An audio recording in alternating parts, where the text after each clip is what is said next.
Bismillahirrahmanirrahim. Sebelumnya, perkenalkan, nama saya Sadila Nelemuna dengan NIM 2401125020033. Nah, di sini saya akan mempresentasikan hasil analisis saya dengan judul analisis peramalan penjualan pairing progress menggunakan metode Seasonal Autoregressive Integrated Moving Average atau SARIMA, yang dimana sebelumnya saya berterima kasih kepada dosen pengampu mata kuliah analisis deret waktu, yaitu Ibu Prof. Aswi SPD MSI PhD dan Ibu Nurhiwana Estat MSI. Nah, adapun latar belakang dari analisis saya yaitu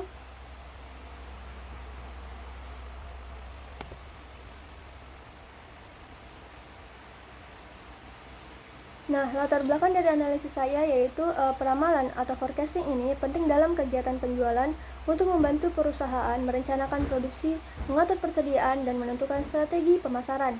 Ketepatan hasil peramalan sangat berpengaruh terhadap kelancaran operasional perusahaan karena menyebabkan kelebihan maupun kekurangan stok produk. Nah, data pairing progress sales ini merupakan data runtun waktu atau time series bulanan yang menunjukkan pola fluktuasi dan musiman. Ini terlihat dari kenaikan dan penurunan penjualan yang berulang pada periode tertentu setiap tahunnya. Untuk menangkap pola yang sebenarnya, digunakanlah metode Seasonal Autoregressive Integrated Moving Average atau SARIMA, karena model ini mampu memodelkan pola tren dan musiman secara bersamaan sehingga dapat menghasilkan peramalan penjualan yang lebih akurat untuk mendukung perencanaan dan pengendalian persediaan suatu perusahaan. Nah, lanjut. Tujuan analisis. Tujuan analisis dari penelitian ini yang pertama adalah mengetahui karakteristik data penjualan pairing progress periode Januari 1964 sampai dengan September tahun 1972. Yang kedua adalah membentuk model Seasonal Autoregressive Integrated Moving Average atau SARIMA yang sesuai untuk data penjualan pairing progress. Yang ketiga adalah menentukan model SARIMA terbaik untuk peramalan penjualan pairing progress. Dan yang keempat adalah melakukan peramalan penjualan pairing progress untuk 12 periode mendatang menggunakan model terbaik. Nah, dalam penelitian ini menggunakan metode Seasonal Autoregressive Integrated Moving Average atau SARIMA untuk melakukan peramalan data penjualan bulanan pairing progress sales berdasarkan pola historis data. Sebelumnya, metode SARIMA ini merupakan pengembangan dari model ARIMA dengan menambahkan komponen musiman atau seasonal sehingga mampu memodelkan pola tren dan pola musiman yang berulang pada data time series.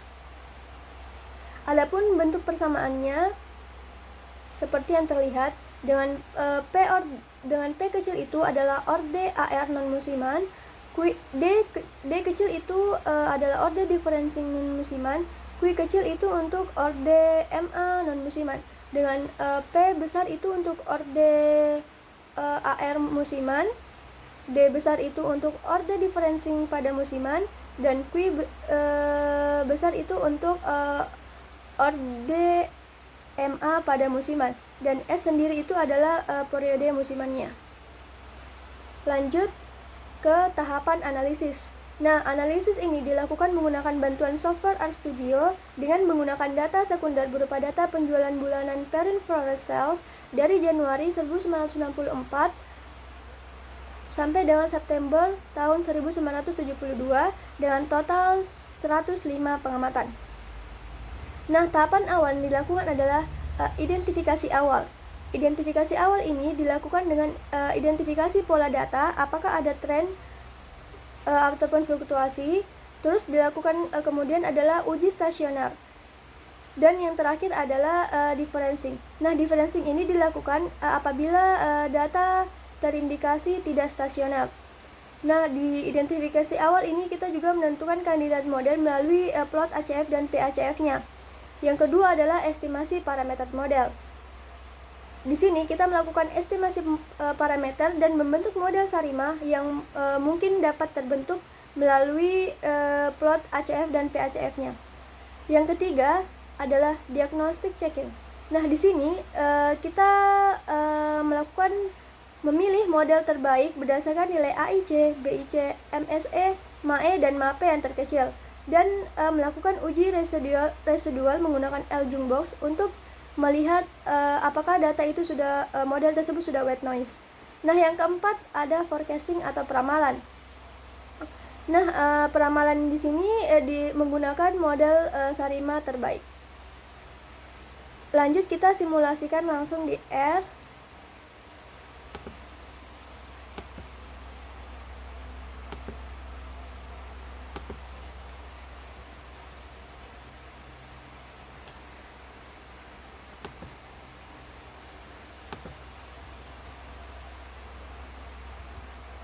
Nah, kita simulasikan langsung di R. Yang pertama, kita memanggil library yang akan digunakan. Di sini kita menggunakan library forecast untuk peramalan Arima Sarima. Kemudian library T-series ini untuk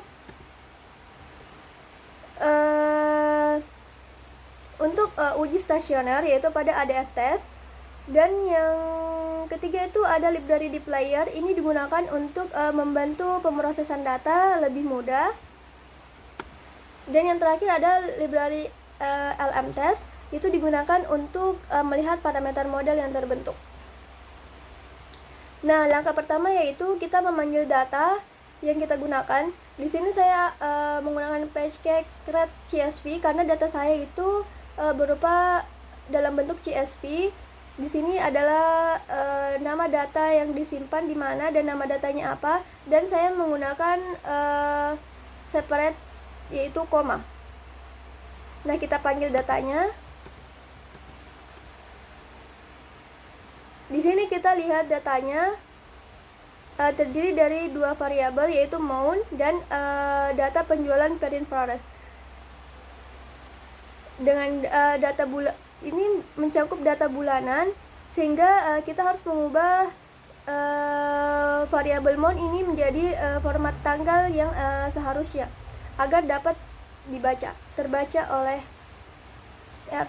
Kita ubah formatnya dengan menggunakan PageCake sdate dengan menambah format tanggal, karena kan ini di sini berbentuk tahun dan bulan, sehingga kita tambah format tanggalnya. Lanjut kita membentuk data time series dengan PageCake TS. Di sini kita mulai start dari mulai tahun 1964 pada bulan Januari. Di sini kita lihat datanya awal mulanya itu 1964 pada bulan Januari, yaitu bulan 1, dengan frekuensi kita ambil itu 12. Kenapa kita ambil frekuensi 12? Karena pada 1 tahun itu terdapat 12 periode bulan.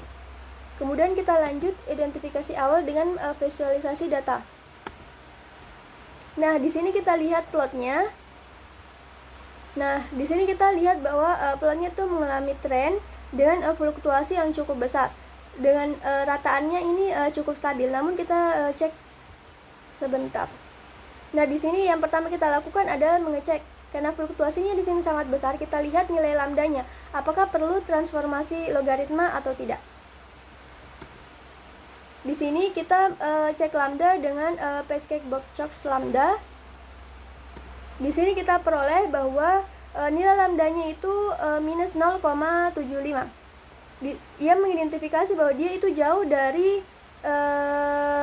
minus 1 maupun 1, sehingga perlu dilakukan log transformasi logaritma, karena ini dia mengidentifikasi bahwa data tersebut tidak stasioner terhadap varians. Nah, kita melakukan log transformasi log di sini. Nah, di sini kita sudah melakukan transformasi log pada datanya, yaitu data TS Perin. Kemudian kita lihat plotnya setelah transformasi. Nah, setelah dilakukan transformasi, kita lihat di sini bahwa datanya itu sudah cukup stabil, di mana fluktuasinya itu sudah mulai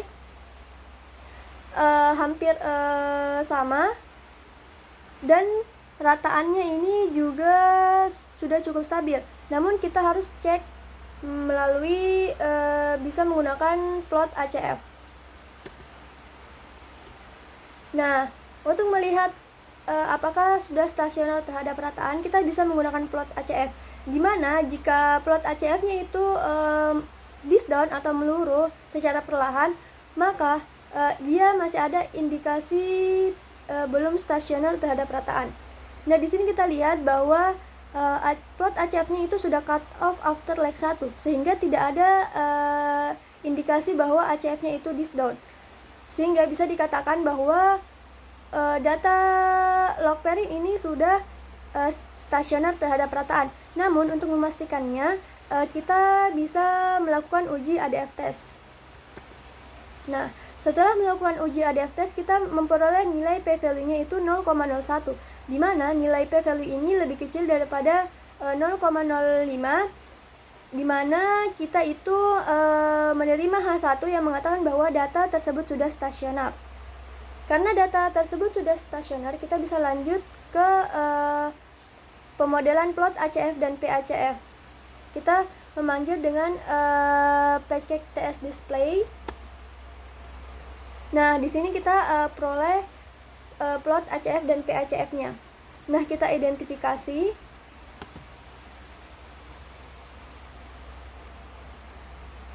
Di sini bahwa terlihat bahwa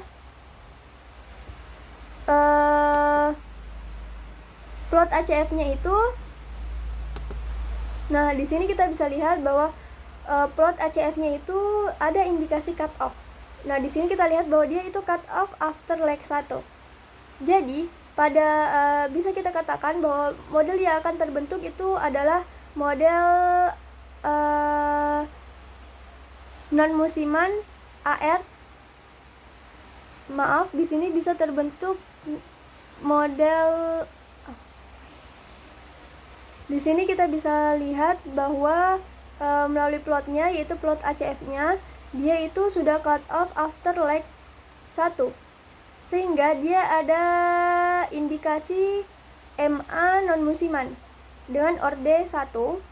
Dan kita lihat di sini bahwa terdapat spike besar pada leg 12, 24 dan kelipatannya, sehingga dia ada indikasi bahwa dia itu musiman. Nah, di sini kita lihat bahwa spike-nya itu meluruh atau disdown, sehingga dia tidak ada indikasi MA musiman, namun dia ada indikasi AR musiman.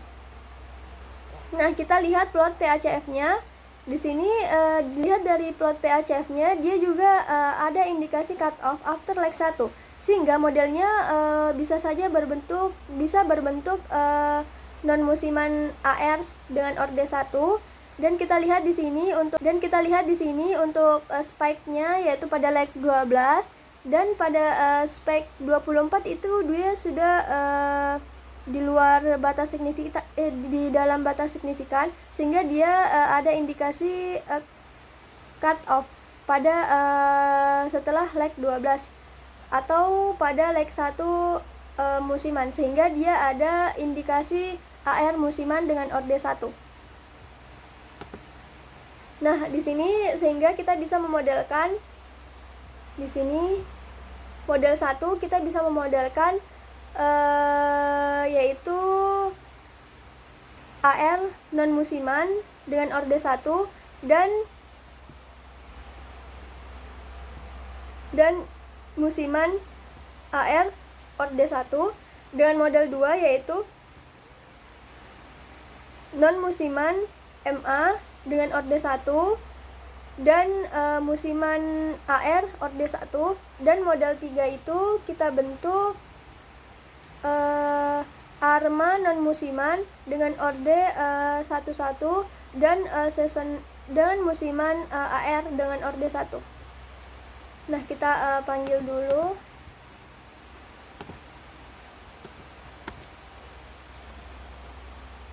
Nah, di sini kita lihat bahwa semua order parameter dari model 1 itu sudah signifikan. Kita lihat bahwa p-value-nya itu lebih kecil daripada 0,05, sehingga semua parameter dari model 1 itu sudah signifikan semua. Jadi kita bisa gunakan. Terus untuk model 2, nah di model 2 ini kita juga lihat bahwa semua parameter dari model 2 ini sudah signifikan sehingga dapat digunakan. Lanjut pada model 3. Nah, untuk model 3 juga di sini terlihat bahwa semua parameter model itu sudah signifikan karena lebih kecil daripada 0,05. Jadi model 3 ini juga dapat kita gunakan. Nah, untuk pemilihan model terbaik kita melakukan dengan membandingkan nilai AIC dan BIC terkecil. Nah, di sini kita di sini membuat data frame dengan memanggil nilai AIC-nya, yaitu AIC model 1, model 2, dan model 3, dan BIC model 1, model 2, dan model 3. Kita panggil. Nah, di sini kita peroleh bahwa model 1 itu memiliki nilai AIC minus 42,78 dengan BIC-nya itu minus 32,16. Dengan model 2 memiliki nilai AIC sebesar minus 39,8 dengan BIC-nya itu minus 29,18. Dengan model 3 memiliki nilai AIC sebesar minus 45,96 dengan BIC sebesar minus 32,69. Di sini kita lihat bahwa nilai AIC dan BIC terkecil itu berada pada model 3 di sini. Sehingga kita mengambil bahwa model terbaik dari indikasi ini adalah model 3, yaitu dengan model ARMA non-musiman orde 11 dan AR musiman orde 1. Nah, kita melakukan cek parameter modelnya, yaitu dengan model ARIMA 101 100 dengan musiman 12, kita di sini peroleh nilai MAPE-nya itu sangat kecil, di mana di bawah 10%. Ini mengidentifikasi bahwa model ini, kesalahan model ARIMA 101 100 itu sangat kecil, sehingga sangat baik untuk digunakan. Dengan nilai MAPE juga itu sangat kecil. Nah, kita lihat bahwa nilai MAE dan MAPE-nya itu sangat kecil sehingga dapat kita gunakan. Lanjut ke diagnosis checking untuk menguji apakah residualnya itu sudah white noise atau tidak. Nah, di sini kita lihat bahwa model 3 itu di sini kita lihat bahwa plot ACF-nya itu sudah berada dalam batas signifikan atau di dalam batas significance, sehingga model ACF-nya ini sudah tidak berkorelasi, sehingga ada indikasi bahwa residual itu bersifat white noise. Nah, di sini kita lihat juga melalui histogramnya ini sudah mengidentifikasi bahwa distribusinya itu normal karena berbentuk kurva lonceng. Nah, di sini kita lihat Ljung box text-nya. Di sini kita peroleh bahwa nilai p-value-nya itu lebih besar daripada 0,05. Sehingga kita dapat mengatakan bahwa model ini sudah bersifat white noise. Nah, untuk memastikan apakah model 3 ini sudah normal atau tidak, asumsinya kita melakukan uji normalitas untuk memastikannya. Nah, di sini kita peroleh bahwa melalui Pesquet-Lilliefors atau Lillie test itu kita mendapatkan nilai p-value 0,08, di mana lebih besar daripada 0,05, sehingga dia sudah dikatakan normal karena lebih besar daripada 0,05. Nah, jadi model ARIMA 101 dengan musiman 100 musiman 12 ini kita bisa gunakan untuk model forecasting atau peramalan. Di sini kita melakukan peramalan. Nah, di sini hasil peramalannya kita lihat bahwa garis biru ini adalah data ramalan untuk 12 periode ke depan. Nah, kita ambil di sini 12 ini, pas 12 itu untuk berapa periode ke depan. Nah, kita di sini mengambil 12 periode ke depan. Nah, kemudian kita mengembalikan hasil forecast ini ke skala awalnya, karena kan kita tadi melakukan transformasi logaritma. Sehingga kita kembalikan dengan menggunakan paste cake ini. Nah, di sini kita kembalikan ke nilai awal, diperoleh bahwa data bulanan untuk 12 periode ke depan. Di sini kita peroleh bahwa penjualan terbesar itu ada pada akhir tahun sebesar 11.563 produk, dengan periode penjualan terendah itu berada pada bulan 8, yaitu pada tahun 1973. Nah, di sini kita dapat simpulkan bahwa jadi di sini kita bisa dapat simpulkan bahwa data penjualan Patent Flores periode di Januari 1964 sampai dengan September 1970 itu menunjukkan pola musiman yang kuat dengan kenaikan dan penurunan penjualan yang berulang, terutama pada akhir tahun. Terus berdasarkan identifikasi ACF dan APACF diperoleh beberapa kandidat model Sarima. Dan model terbaik yang dipilih adalah Sarima 101-100 dengan musiman 12 dengan nilai AIC yang diperoleh itu sebesar minus 45,96. Hasil uji L-Jungbox-nya itu menghasilkan p-value sebesar 0,51 yang dimana lebih besar daripada 0,05, sehingga residualnya itu sudah bersifat white noise. Selain itu, model memiliki nilai MAPE sebesar 1,45% yang menunjukkan bahwa tingkat akurasi peramalan model itu sangat baik. Adapun hasil peramalan menunjukkan pola musiman masih terjadi pada tahun 1973 dengan prediksi penjualan tertinggi yaitu pada bulan Desember yaitu sebesar 11.563 dan yang terendah itu pada bulan Agustus yaitu sebesar 1.505, sehingga model Sarima ini mampu memberikan hasil peramalan yang terbaik. Baiklah, sekian dari presentasi hasil analisis yang dapat saya sampaikan. Kurang lebihnya mohon dimaafkan. Saya ucapkan wassalamualaikum warahmatullahi wabarakatuh.